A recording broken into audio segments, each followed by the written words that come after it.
Pour décrire le résultat du Real Madrid hier soir sur la pelouse du Legia Varsovie. Le quotidien espagnol s'en prend également à Zinedine Zidane en ne comprenant pas pourquoi il a débuté le match avec 4 attaquants, la BBC plus Morata. Et le Real Madrid fait également les gros titres en Angleterre, mais pour parler de Mercato, d'après le Mirror, le club madrilène continue de se battre contre la FIFA pour lever l'interdiction de recruter. Et s'ils y parviennent, la cible numéro 1 serait Sergio Agüero, l'attaquant de Manchester City. Le tabloïd explique également que le plan B pourrait être Pierre-Emerick Aubameyang. D'ailleurs, le joueur de Dortmund se s'est très courtisé cet été. Par exemple, le président du Napoli a avoué qu'il le voulait.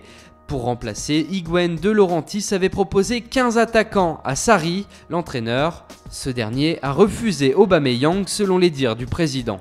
Dans Marca, on revient sur l'affaire de la semaine en racontant ce qui serait la vérité.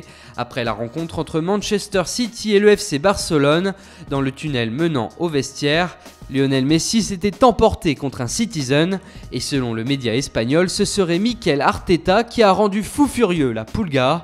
C'est en raison de sa joie trop démonstrative au goût de Lionel Messi. « Rentre dans ton vestiaire pour faire la fête, ne fais pas ça ici », lui aurait notamment adressé l'Argentin. Le ton serait ensuite vite monté entre les deux hommes et Sergio Agüero serait intervenu. Arteta, l'ancien gunner tout juste retraité, est arrivé dans le staff de Pep Guardiola en début de saison. Et décidément, Lionel Messi fait la une partout en ce moment. Chez le journal Sport ce matin, c'est en revanche pour parler de son contrat. Le FC Barcelone aurait un plan pour prolonger l'Argentin. Le club voudrait s'asseoir tranquillement avec lui et écouter d'abord sa proposition. En clair, c'est la Pulga qui pourrait mener la danse.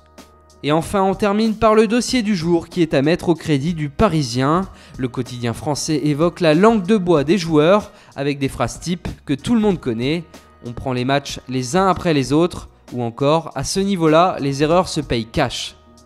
Voilà, c'est tout pour aujourd'hui. Bonne journée à tous sur Foot Mercato et rendez-vous dès demain matin pour une nouvelle revue de presse.